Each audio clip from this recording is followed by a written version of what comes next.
Bom dia, meus irmãos. Vamos hoje estudar um pouco mais da palavra de Deus. Voltei novamente, porque o pastor vai pregar hoje à noite. Então, como está em recuperação aí, a gente fez um arranjo para que ele possa gastar um pouco da voz à noite e economizar de manhã. Então, a gente vai dar consequência. Na semana passada a gente teve aí uma pausa por conta da Páscoa, né, do culto, que foi muito bom. E a gente está estudando agora a segunda parte da Trindade, que fala sobre o Filho, né? Jesus. E hoje a gente tem uma difícil missão de estudar Jesus Cristo num livro, digamos, capcioso. Você já escreveu alguma carta de amor aí? Às vezes seu Jonaí e Dona Ilma, às vezes trocaram cartas, né? Lá na juventude. Dona Ceni, se estivesse aqui, com certeza ela já falou que já mandou várias, né? Mas, às vezes, a minha geração, né, a geração seguinte também, não utilizou muito esse recurso, mas aquele já deve ter usado, né, aquele, não sei. Um cartão, pelo menos, né? Um cartão, eu já recebi cartões também. Cartão postal, quando você viajava, né? E aí, quando você escreve, minha esposa está me cobrando ali, que eu já fiz, e ela já fez também, mas é verdade. O WhatsApp é recente, 2011, 12, 13, né? Mas a carta, uma carta de amor, ela contém certas verdades nela, não tem?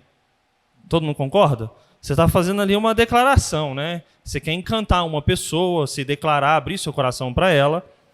Mas, às vezes, naquela carta, ela também tem algo que a gente pode chamar de alegoria. O que é uma alegoria? É uma figura de linguagem, uma ilustração para representar determinada coisa, objeto ou sentimento. Isso é uma alegoria. É um jeito mais fantasioso de se contar a uma história. A alegoria é interessante porque ela cativa os olhos daquela pessoa que está lendo. Quando a gente lê uma alegoria, a gente se encanta por aquilo que a gente está lendo, pela forma que é narrada e que é escrita. Então a gente vai estudar hoje, e o tema é a canção do filho de Davi. Quem era o filho de Davi? O principal filho de Davi? Salomão.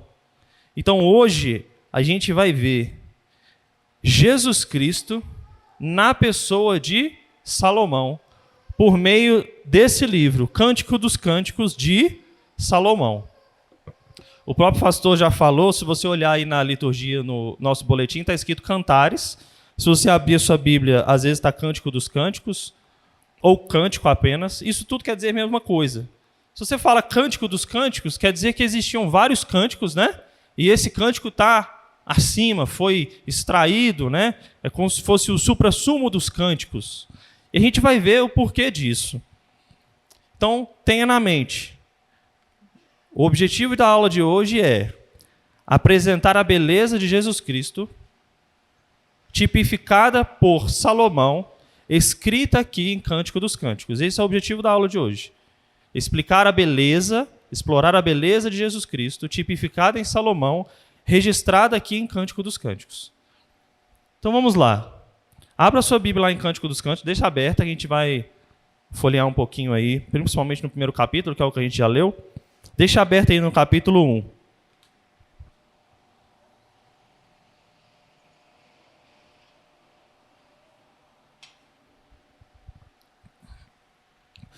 Um artigo publicado nessa revista, se chama Expository Times, diz assim: teve uma certa época que as pessoas não sabiam o que fazer com esse livro. Muitos não criticavam a origem, a autoria. Realmente, de fato, foi Salomão. Salomão escreveu. Nós temos comprovações para isso, base para isso. Mas eles falaram, o que a gente vai fazer com isso? Se é uma poesia, se é um cântico, e o que isso tem a ver com o cânon da Bíblia? E alguns pastores, né, de diversas denominações, eles têm um certo receio de fazer explorações desse livro. exegeses desse livro. Mas como todo livro da Bíblia, ele tem que ser interpretado pela própria Bíblia. E esse é o exercício que a gente vai tentar fazer hoje. Qual que é a dificuldade que algumas pessoas têm de pegar Cântico e explorar ele e trazer a teologia de Cristo aqui para Cântico, tentar extrair isso dele? Porque se você folhear nos 8 capítulos de Cântico, você não vai encontrar a palavra de Deus, a palavra de Messias, a palavra de Jesus, nem nada parecido, nada. Você pode ir até o final.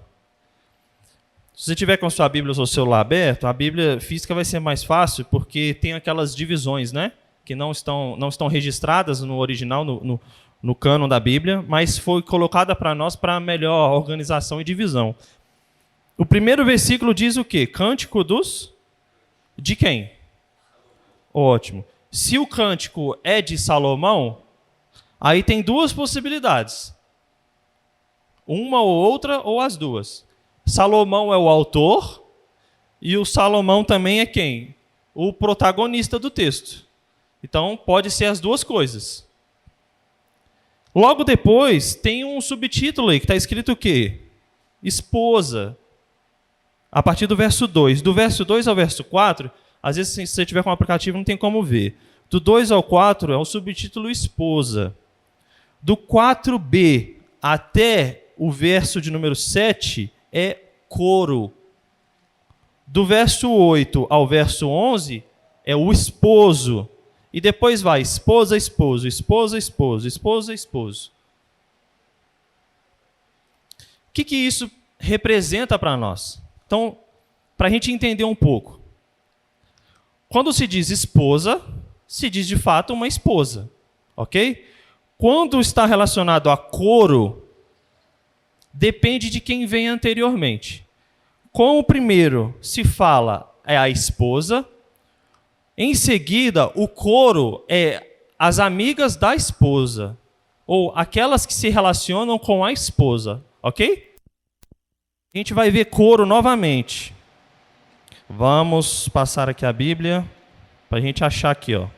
Coro no verso 6 do capítulo 3. Ele está logo depois da esposa.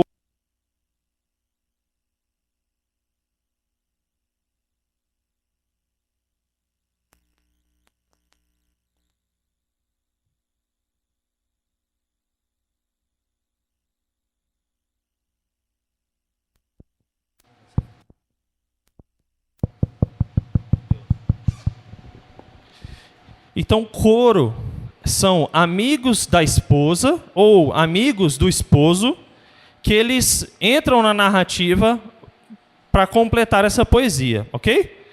Então, nós temos 3 pessoas aqui em Cântico dos Cânticos. A esposa, o esposo e os amigos dela ou os amigos dele, ok? Então, se a gente lê Cântico dos Cânticos, os teólogos têm 2 possibilidades. Uma visão que é falada de visão horizontal. O que é visão horizontal?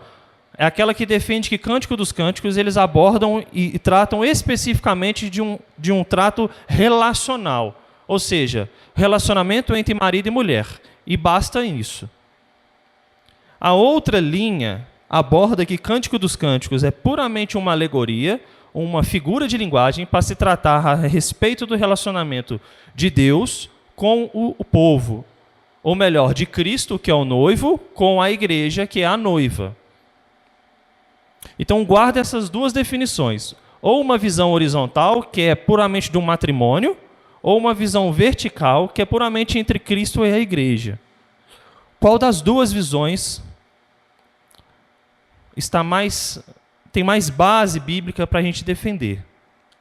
Se é a primeira ou se é a segunda? A gente vai tentar responder essa pergunta hoje. O grande desafio, então, é esse daqui, ó.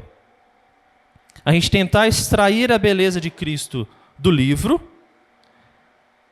sem focar demais numa alegoria em si. Senão a gente entra naquele grande erro de tratar a Bíblia como uma simples poesia. Algo que é poético, que é bonito, mas se você trata como alegoria, você pega o que você quiser da poesia. Você não toma nada como literalidade. E aí, se você pegar isso desde o início de Adão e Eva, você destrói o resto da Bíblia por inteiro. Esse é o primeiro desafio. E o segundo desafio é a gente afirmar aquilo que o livro não diz. Cântico dos Cânticos diz o que está registrado em Cântico dos Cânticos. E a gente não pode ir além daquilo que está em registro aqui pelo livro. Nós cremos, então, em algumas verdades fundamentais. Quais são elas? Que a palavra de Deus, de Gênesis a Apocalipse, ela foi inspirada por Deus. Deus revelou a sua palavra ao seu povo por meio de pessoas, e essa palavra foi guardada íntegra e verdadeira até os dias de hoje a chegar na gente. Isso não dependeu de humanos, de mãos de homens, mas isso foi o plano de Deus para que ela chegasse aqui. A segunda coisa é que a palavra de Deus ela é uma verdade fundamental. Ela não foi há 2.000 anos atrás, há 4.000 anos atrás, e vai ser diferente daqui a um tempo. Por ela ser verdade, ela ser a palavra do próprio Deus, que é atemporal, nós temos então que ela é uma verdade fundamental. E a terceira coisa é que Deus revelou não tudo o que ele é, porque Deus ele é infinito, mas Deus revelou aquilo que nós precisamos saber dele, aqui na escrita na palavra de Deus. Então, o que está em Cântico dos Cânticos é aquilo que nós precisamos saber, o que foi registrado em Cântico dos Cânticos. Se a gente tem esse tripé de inspiração, verdade e de revelação, a gente deduz que Cântico dos Cânticos é, de fato, um livro útil para nós. A gente só precisa saber como extrair essas verdades do livro. E a gente entra naquela premissa que falamos lá no início da Escola Dominical. A gente não pode interpretar cântico com cântico apenas. A gente precisa do conhecimento e de outros livros da Bíblia para enriquecer o conhecimento de cânticos. Vamos lembrar que Cântico dos Cânticos ele foi escrito por Salomão. Está lá no verso de número 1. Cântico dos Cânticos de Salomão. Antes de Cântico dos Cânticos já existiam vários outros livros. Então, o povo de Deus, quando recebeu essa palavra que foi registrada por Salomão, eles já tinham outros conhecimentos prévios também. E vale lembrar que o conhecimento do povo de Deus no Velho Testamento, ele era de uma memória incrível, porque o povo vivia e falava e recitava isso o tempo inteiro. Então, era algo que estava gravado neles, às vezes na mente e não no coração. Então, vamos lá. Se a gente conclui com esse tripé que o livro é útil, vamos dar prosseguimento. Alguém abra em Lucas 24, 44, por favor. Quem achar aí pode ler. Lucas, no capítulo 24, verso 44.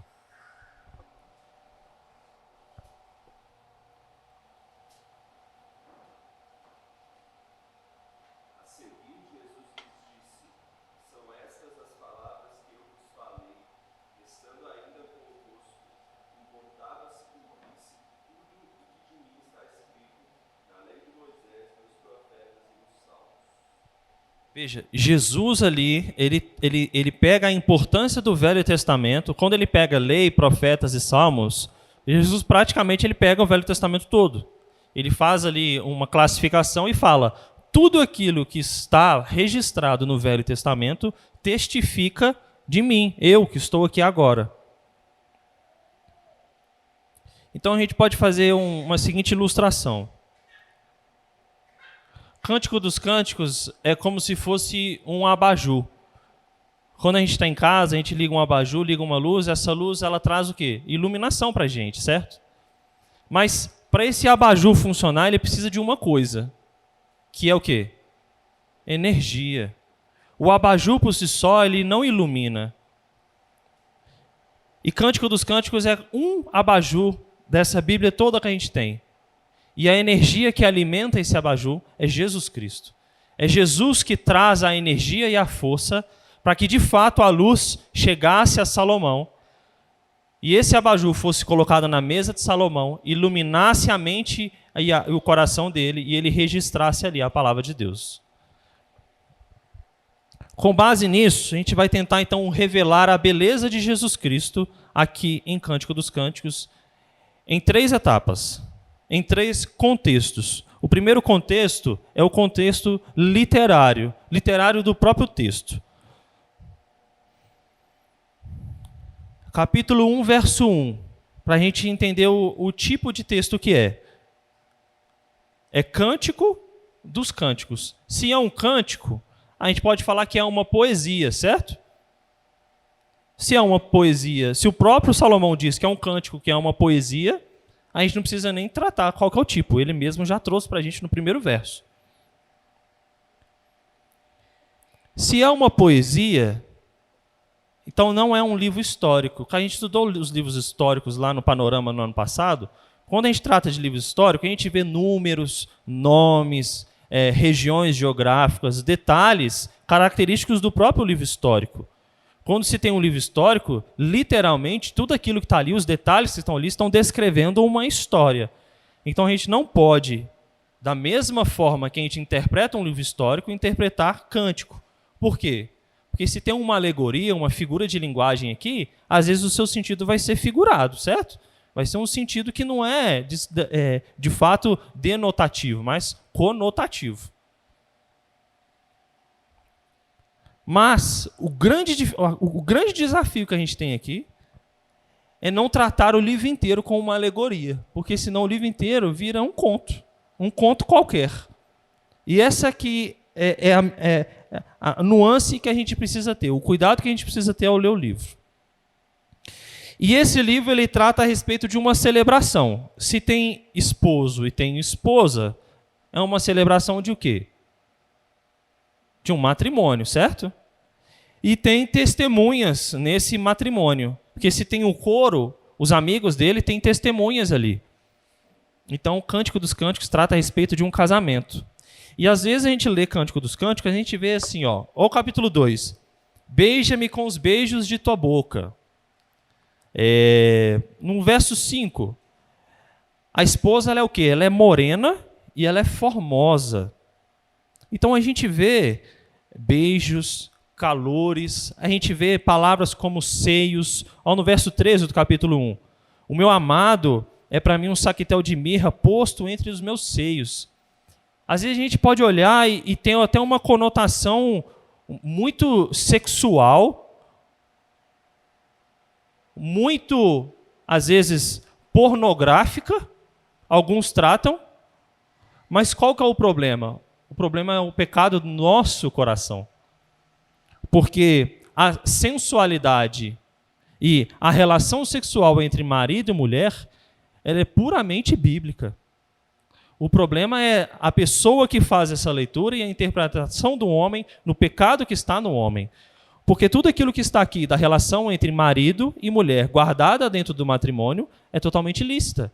É o marido se entregando à mulher, a mulher se entregando ao marido e os dois sendo felizes juntos, como um só corpo, como a Bíblia diz.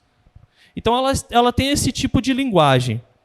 E a Bíblia, ela foi organizada de um jeito, nós sabemos que a Bíblia ela não é de fato cronológica em todos os seus livros, ela existia aí uma certa ordem que a igreja, em todos os seus concílios e organizações, colocou para que fosse mais fácil para a gente entender um pouco da história. Cântico dos Cânticos a gente entendeu então que é uma poesia, certo? Antes de Cântico dos Cânticos, qual que é o livro? Passa aí na sua Bíblia. Quem escreveu Eclesiastes? E Eclesiastes ele é o quê? Eclesiastes é um sermão. A gente já explicou a respeito do sermão, que não é uma dura que a pessoa traz, mas é uma exposição, certo? Enquanto Eclesiastes é um sermão, Cântico é uma poesia. E a gente vai ver que o mesmo autor, Salomão, ele tem 2 livros que eles se fundem perfeitamente. E é interessante porque os dois foram colocados numa ordem como um quebra-cabeça que se encaixa perfeitamente.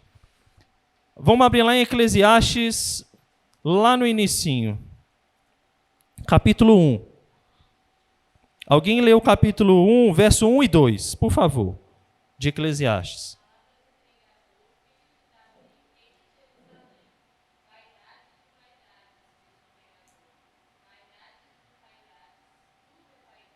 Veja, palavra do pregador, e é o filho de Davi, então é Salomão. Salomão já tinha sido coroado rei, ele era rei de Jerusalém. E qual que é o tema central de Eclesiastes? Vaidade. Esse é o tema central de vaidade. Então Salomão traz uma exposição, um sermão, que o tema central dele é vaidade. A gente vê várias vezes sendo repetido em Eclesiastes. Vaidade é correr atrás do vento, vaidade das vaidades. Mas o que é vaidade em Eclesiastes? É não colocar Deus no centro das coisas. Esse é o tema central de Salomão. Quando você tira Deus dessas coisas e tira Deus do centro e coloca outras coisas como seus ídolos, isso se torna apenas vaidade, é correr atrás do vento. E Cântico dos Cânticos tem o antídoto, o remédio para isso, para essa vaidade, para esse vazio no coração do homem, que é o amor. O amor, representado na poesia de Cântico, preenche o vazio do homem lá do sermão de Eclesiastes. Mas qual é esse amor? Será que de fato é simplesmente essa visão horizontal, um amor de marido e mulher? Ou é uma visão vertical entre Cristo e a igreja? Vamos ver. Então a gente pode entender que se a gente olhar para esses dois textos, eles vão se fundir. E aí o autor do livro traz até uma frase: menos vaidade e vazio e mais cântico e amor. Menos vaidade e vazio tratado em Eclesiastes e mais cântico e amor tratado aqui em Cântico dos Cânticos. Alguém abre para mim 1 Reis 4, 32 e 33. 1 Reis, capítulo 4, 32 e 33. A gente já viu aqui que no verso 1 está Cântico dos Cânticos, como se fosse o máximo de um cântico registrado. E a gente vai entender o porquê. Quem achar pode ler.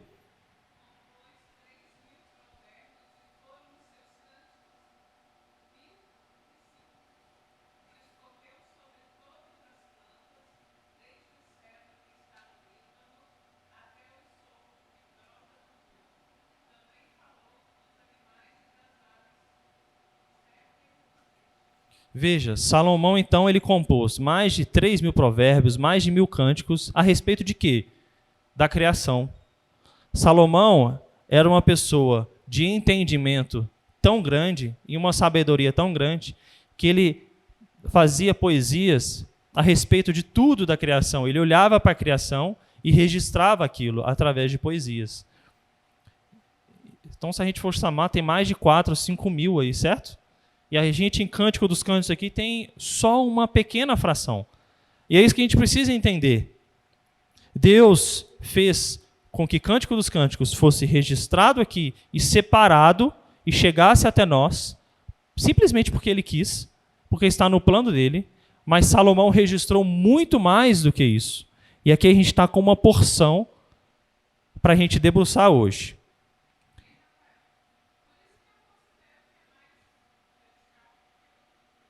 Mais vertical do que horizontal. Alguém concorda? A Mariana concorda.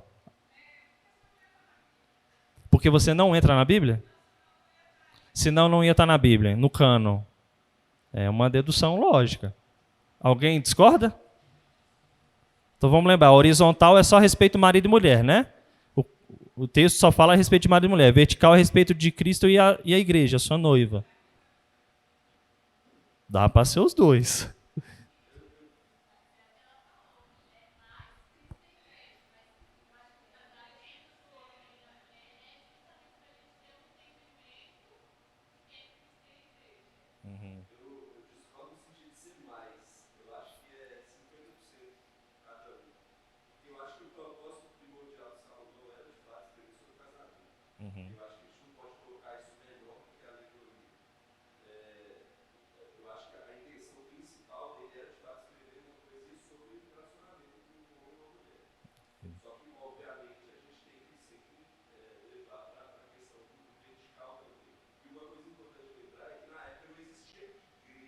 Isso.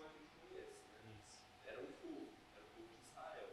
Apesar de que na época o próprio Deus falava que o povo de Israel era sua noiva também, né? Era sua esposa. Então tem as duas coisas. Eu não acho que um é seria as duas. Fica nas duas, Keila? 70-30, 50-50. 50-50. Vamos entender isso aí. Então já é um spoiler, porque a gente precisa entender que todo o Velho Testamento aponta para quem? Para Cristo. Então tudo que está no Velho Testamento, rituais, pessoas, cargos, são tipos de Cristo. Tudo isso aponta para Cristo. Então, a gente vai fazer aquele filme que a gente conta o final no início e depois descorre a história. Por que Cântico dos Cânticos, ele exatamente aborda a respeito do casamento e com base no casamento que ele revela a beleza de Cristo. Porque o nosso casamento aqui, em si, ele tem uma função não de procriação em si, mas para quê?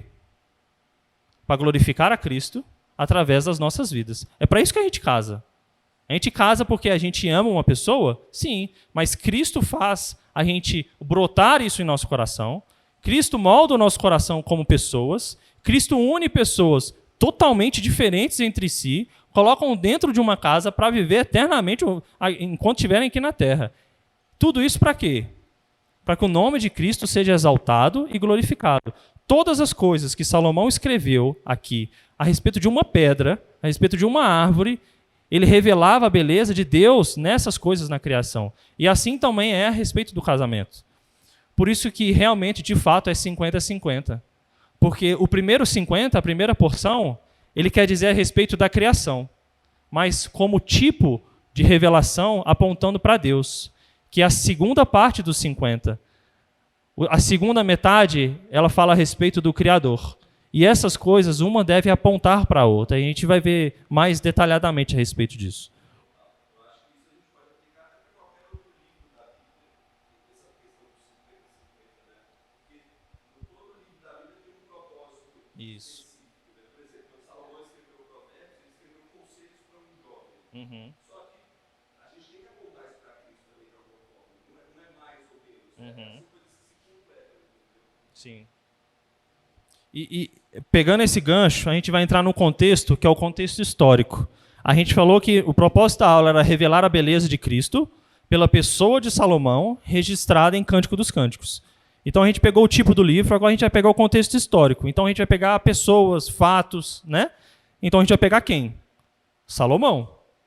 Então tenha isso na cabeça. Salomão, então, é um tipo de Cristo. E tudo aquilo que a gente vai ler aqui vai apontar para Cristo. E a gente vai pegar Salomão para entender isso. Se a gente fala sobre celebração, amor, vamos examinar então primeiro Salomão e onde Salomão foi colocado na história para tipificar Jesus Cristo. Então, 2 Samuel, alguém abre para mim, 2 Samuel 7:5 e a outra pessoa lê 2 Samuel 7:11. Primeiro o 7:5 e depois o 7:11.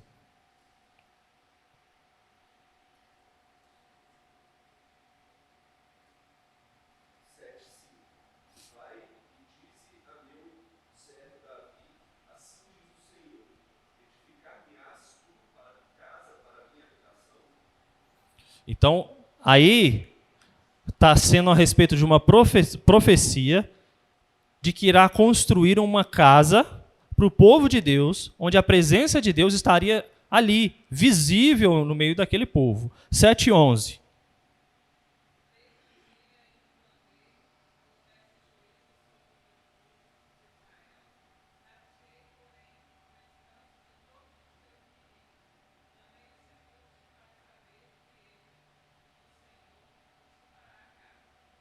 Veja, uma profecia a respeito de quem seria essa pessoa e da autoridade que essa pessoa teria. Salomão, então, seria a pessoa responsável por construir a arquitetura mais importante do povo de Deus, do Velho Testamento. É simplesmente o imóvel mais valioso que se tem. Não existia lugar mais sagrado e santo, e uma pessoa seria responsável por essa construção, e essa pessoa é Salomão. Então Salomão é uma pessoa chave no Velho Testamento, para o povo judeu. 2 Samuel 12, 24 e 25. Alguém lê para mim. 2 Samuel, agora no capítulo 12, no verso 24 e 25.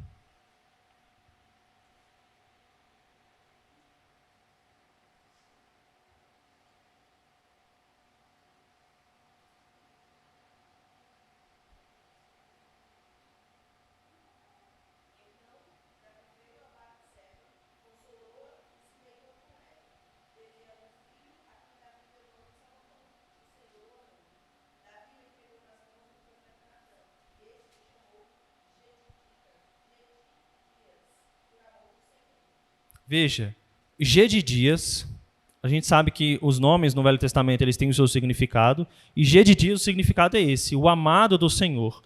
E quem fala para essa pessoa que ele é um G de dias, que ele é o amado do Senhor? Um profeta. E o profeta é aquela pessoa que recebe a palavra de Deus e comunica ao seu povo.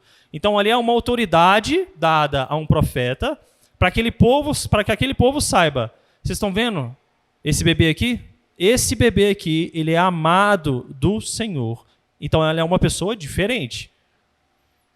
E o registro lá em 1 Reis 1,39 fala que ele foi coroado. Vamos ler para a gente entender como que foi isso. 1 Reis 1, no verso 39. 1 Reis, no capítulo 1, no verso 39. Outra pessoa abre para mim enquanto isso. 1 Crônicas. Nós vamos ler Reis e vamos ler Crônicas, para a gente fazer um paralelo. 1 Crônicas 29, o verso 23 a 25. 1 Crônica 29, do verso 23 a 25. Vamos ler 1 Reis primeiro. Quem achou aí?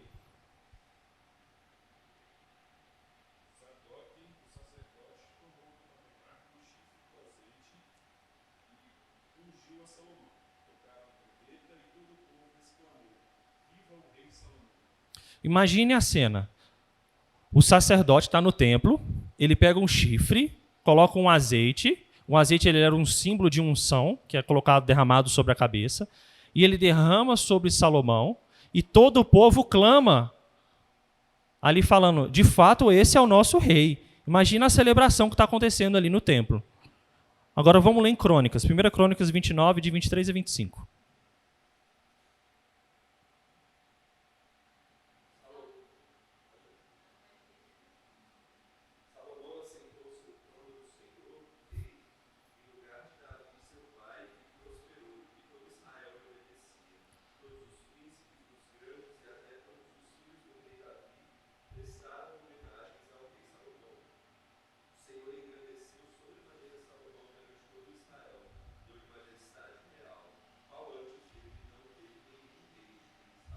Olha o que está registrado em Reis, a coroação que foi de Salomão, e olha agora a teologia que é revelada em Crônicas.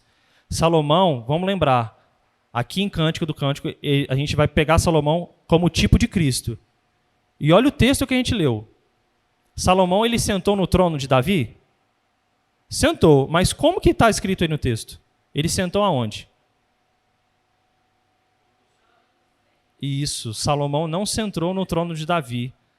Aí o registro aí que Salomão ele se assenta no trono do Senhor. Salomão aí ele é diferente. Ele não assume ali o papel que era do seu pai, um grande rei, o rei Davi. Salomão ele assume um papel ali que apontava para quem? Para Jesus. E é interessante que é falado aí sobre povos, sobre cargos, sobre autoridades, que todas essas pessoas elas de fato reconheceram Salomão como rei. E aí fala sobre as prosperidades, sobre as belezas, sobre o lucro, sobre todas as benécias que foi dada àquele povo por meio de Salomão. Salomão aí então, a teologia que é revelada em Crônicas é Salomão, ele é o tipo de Cristo, o amado do Senhor, o G de dias que a gente leu, que foi guardado e que apontava para Jesus. Alguém tem alguma dúvida até aí? Todo mundo seguiu o pensamento? Beleza? Então vamos continuar. Então Salomão assenta no trono do Senhor. E Cântico dos Cânticos, ele convida algumas pessoas, como a gente já falou, que tem coro. O coro às vezes é amigo da esposa ou amigo do esposo. A olharem para essa pessoa, para o rei. Mas qual rei que essas pessoas devem olhar? Para Salomão ou para Jesus? A visão horizontal ou a visão vertical? Todo mundo está entendendo que a gente deve olhar para as duas visões? A gente deve olhar para Salomão e aquilo que Salomão foi, porque a gente olhando para Salomão, que se entrou no trono de Deus, a gente vai estar olhando para quem? Para Jesus. Porque Jesus estava sendo revelado ao povo de Deus aos poucos. Todo mundo entendeu? Alguém tem alguma pergunta? Opa, aí você falou na coisa certa. Deixa eu ver se está no próximo slide. Não, guarda isso aí, está registrado. Então, o contexto ali de Salomão é a história a respeito do próprio Salomão. Então, quando a gente lê Cântico dos Cânticos de Salomão, é Salomão que escreveu, e é Salomão também que é o protagonista do texto. Aqui fala a respeito do casamento de quem? E a gente vai ver a respeito disso. O rei prometido por Deus, amado por Deus, assentado no trono de Deus, ungido com o óleo sagrado do Senhor, era Salomão. Mas esse texto aponta para Jesus. Por isso que a beleza de Jesus está registrada num livro poético a respeito de um matrimônio de um rei. 1 Reis 3:1. Alguém abre para mim, para a gente entender agora a respeito do matrimônio. 1 Reis, no capítulo 3, no verso 1. Quem achar aí pode ler. 1 Reis 3:1.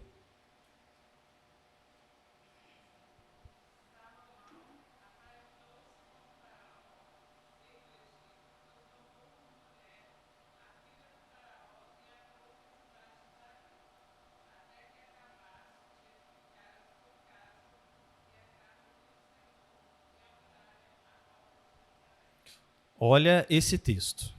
Então vamos analisar por partes. Salomão, ele era do Senhor, certo? Ele era amado do Senhor. Ele assentava no trono do Senhor. Salomão foi até Faraó, certo? Salomão entrou no Egito. O Egito é um lugar que a gente sabe que foi feito escravidão para o povo de Deus. Não era um povo do Senhor. Então, Salomão vai a uma terra estranha. Ele conversa com o Faraó. E Salomão pega quem lá no Egito? Convida, né? Quem? A filha do faraó. Salomão, então, ele faz um convite para a princesa do Egito e ele convida ela para vir para onde? Para Jerusalém. E Salomão ainda promete mais. Salomão promete edificar uma casa e construir uma casa para eles morarem. Isso te lembra alguma história? Vamos parafrasear. Deus indo numa terra onde o mal habita, ele tira a noiva dessa terra, ele promete construir uma casa para essa noiva e promete se casar com ela e tirar dessa terra e viver com ela eternamente. Quem fez isso? Jesus. Conseguem entender que o texto ele fala a respeito de Jesus o tempo inteiro? Olha o que diz no verso 5 do capítulo 1 de Cânticos. Como era essa mulher que a Keila leu? Verso 5 do capítulo 1. Eu estou morena e formosa, ó filha de Jerusalém, como as tendas de Quedar, como as cortinas de Salomão. Veja, esse aspecto de morena e formosa era uma cor de pele que se diferenciava do povo de Israel. Isso é um jeito de falar de que era uma pessoa estrangeira, diferente, e que foi trazida para Jerusalém.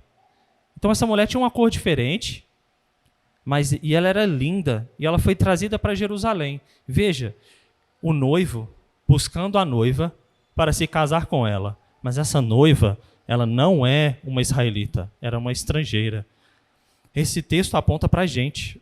Nós, apartados de Deus, nascidos em pecado em Adão, Jesus vem até nós, pega na nossa mão e nos leva para Ele. Ele promete construir uma casa onde habitaremos com Ele para todo sempre. É isso que o texto quer dizer. É para essa direção que o texto aponta. Alguém tem alguma pergunta? Todo mundo entendeu a relação dos dois textos? De Jesus com Salomão? Então vamos lá. essa filha do faraó, ela é estrangeira. Então, a filha de Faraó, ela é adotada por Salomão por meio do casamento. E é assim que Jesus nos adota. Nós nos casamos com Cristo, por assim dizer. Nós somos a noiva, a igreja é tratada como noiva e Jesus é o noivo. E a gente, no contexto judaico, o noivado não é o mesmo contexto que a gente tem hoje.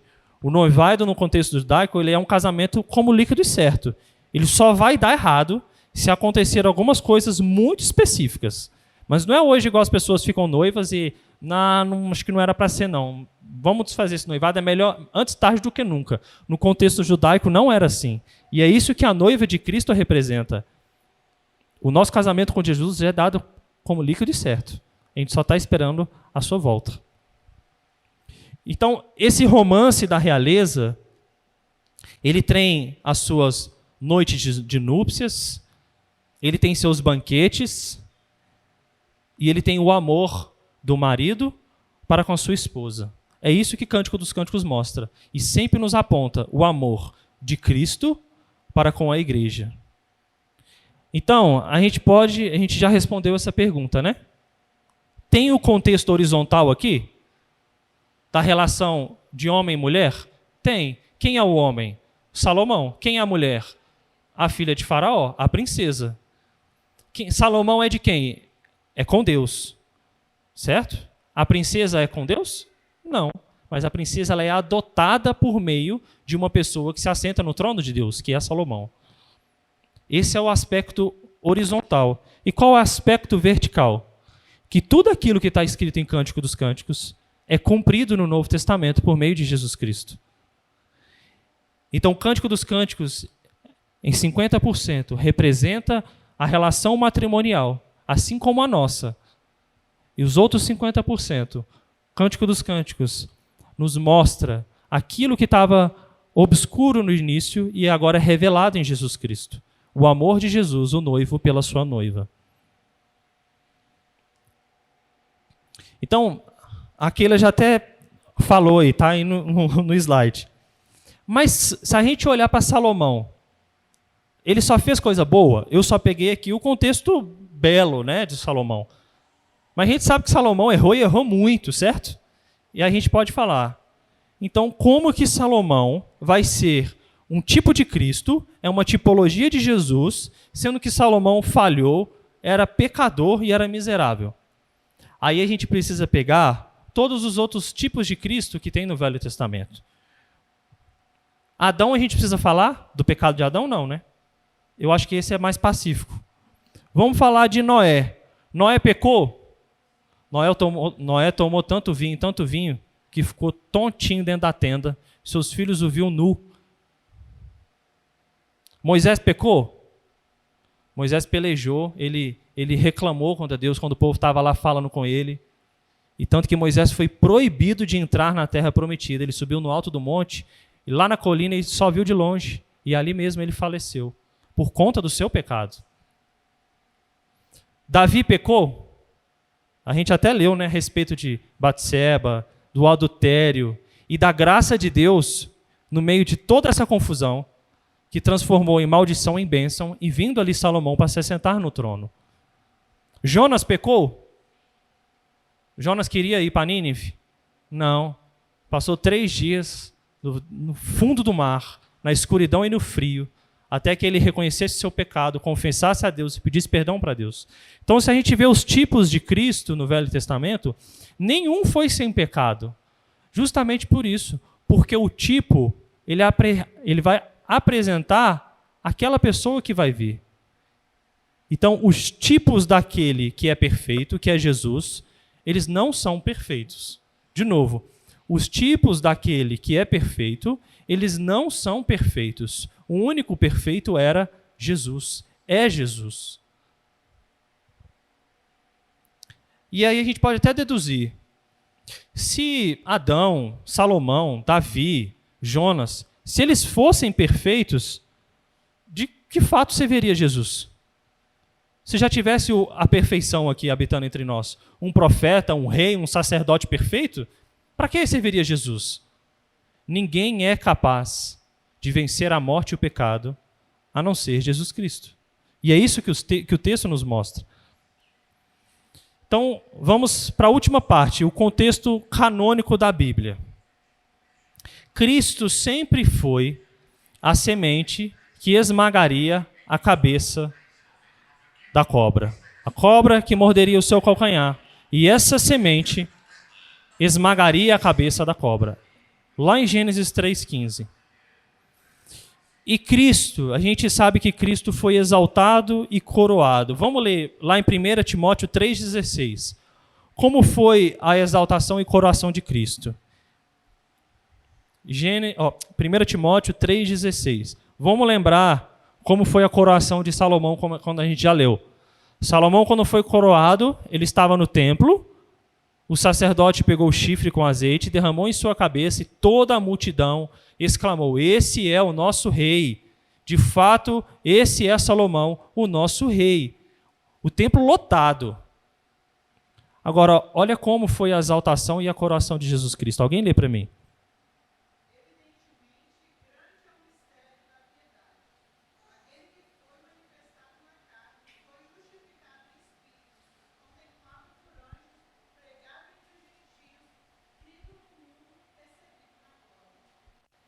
Crido no mundo, recebido na glória, pregado entre os gentios. Quando Jesus morreu, lá em Mateus capítulo 20, 22, 23, fala que Jesus, quando foi crucificado e foi morto, a terra o quê? Tremeu, as rochas se fenderam, mortos saíram dos seus sepulcros, e eles viveram novamente. E está no plural, não foi um morto, não. Foram mortos. Era pessoas saindo do seu sepulcro e andando novamente. De fato, tudo isso apontava para quem? Para Jesus. Esses mortos saindo dos seus sepulcros e andando, tendo vida novamente, representava o quê? Jesus vencendo a morte. Jesus que tem poder sobre a morte. Jesus, tirando aquela pessoa que estava apenas podre, com apenas ossos, ela sai do seu sepulcro, ela vive novamente. Mas diferente de Salomão, que tinha uma multidão aplaudindo e coroando, e ali testemunhando a coroação de Salomão, Jesus Cristo estava o quê? Sozinho. Não tinha ninguém ali vendo a coroação e exaltação de Jesus Cristo. E ao passo que Salomão estava recebendo uma coroa de ouro colocada em sua cabeça, Jesus recebia uma coroa de espinhos que sangrava a sua cabeça. Veja que aquele Cordeiro perfeito, Jesus Cristo, ele não receberia a mesma coroação e exaltação de Salomão. Ele recebeu aquilo que Salomão deveria de fato ter recebido, aquilo que de fato nós deveríamos ter recebido, mas que foi imputada em Jesus Cristo. Se os irmãos abrirem aí no boletim, pega aí seu boletim. Na página 2, o que está aí? Jesus, Senhor, me achego a ti, tua ira santa mereci, o teu favor estende aqui, aceita um pecador. É um cântico, né? Um hino que a gente tem costume de ler. E tem o que desenhado aí? Esse cálice representa a ira de Deus. Também é uma simbologia. Essa ira foi colocada, encheu o cálice até a borda. E essa borda foi totalmente derramada de uma só vez na cabeça de Jesus Cristo. E então, enquanto Salomão tinha várias pessoas aplaudindo e ali testificando a sua coroação, Jesus Cristo estava sozinho, sendo crucificado, coroado com espinhos. Mas como nós lemos em 1 Timóteo, ele foi exaltado nas alturas, está sentado à destra de Deus Pai. Salomão, então, ele temporariamente ele sentou no trono de Deus, mas Salomão teve que sair desse trono de Deus para dar de fato lugar a quem é de direito, que é Jesus. É isso que o texto de Cântico dos Cânticos nos mostra. O tempo inteiro o Cântico dos Cânticos nos revela Jesus Cristo. O tempo inteiro o Cântico dos Cânticos nos revela aquilo que glorifica Jesus Cristo. O matrimônio, o casamento, e nos aponta para a nossa relação com Jesus. Salmo 110, 1. Alguém lê para mim, por favor. Salmo 110, 1.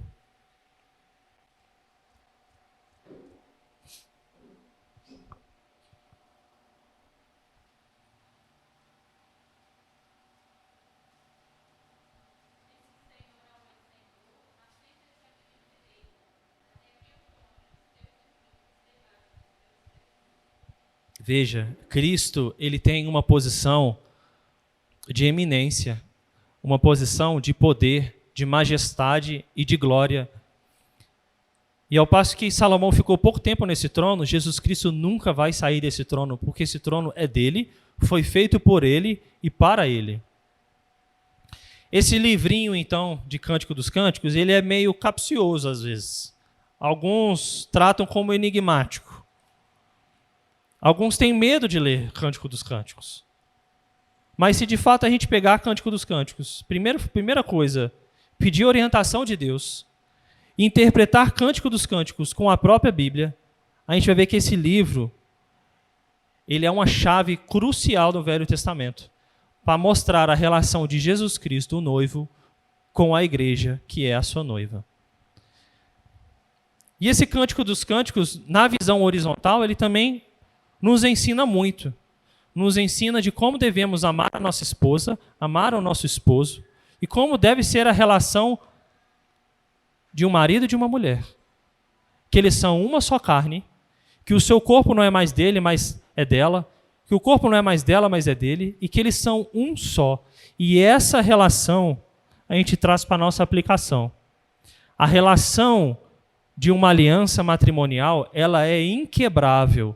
Por isso que a gente usa como símbolo uma aliança. Ela não tem início e não tem fim. E assim é a aliança de Cristo com a igreja. Ela é inquebrável.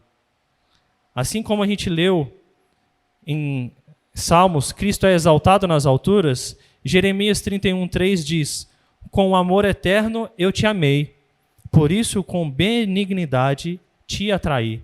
Quem está declarando aí? Deus, Jesus Cristo, está fazendo aqui uma carta, um cartão postal, e entregando para a sua noiva.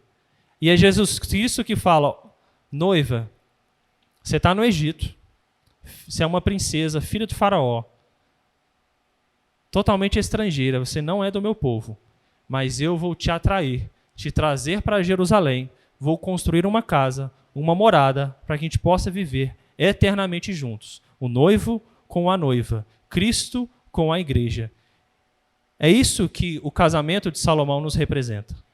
É isso que o texto nos mostra. A visão tanto horizontal como vertical. Porque toda a Bíblia ela tem uma visão vertical. Todo o cânon tem uma visão vertical. Necessariamente. Todos os versos, ele diz a respeito de Jesus Cristo. Todos os menores diz a respeito de Jesus Cristo. Os números nos dizem, nos apontam para Jesus Cristo. Toda a Bíblia nos aponta para Jesus. Então, a nossa esperança é que a gente possa esperar no noivo vir. E, de fato, diferente como era o nosso casamento, que a noiva entra na igreja bela e adornada, Jesus Cristo adorna a sua noiva e, de fato, a gente espera Jesus Cristo vir, nos tomar pela mão e nos levar para Jerusalém, para viver com Ele. Amém? Alguém tem alguma consideração, pergunta, enfim, complemento aí? Eu acho que ficou bem melhor sim. Viu, Keila? Guarda aí o 100, viu? Eu acho que 100 ficou melhor. A gente usou a questão de números, foi só uma didática para a gente tentar entender e quebrar a cabeça e pensar mesmo, né? Mas, de fato, tem isso. A Bíblia ela é 100% os tipos, e os tipos apontam para Cristo, e ela é 100% Jesus Cristo. E tudo aponta para Ele. E Cântico dos Cânticos foi um excelente livro para a gente pegar e a gente tentar extrair a beleza de Jesus, porque é justamente um livro que às vezes a gente vai pegar só a respeito do matrimônio. E a gente tem que tudo apontar para Jesus Cristo. Mais alguém?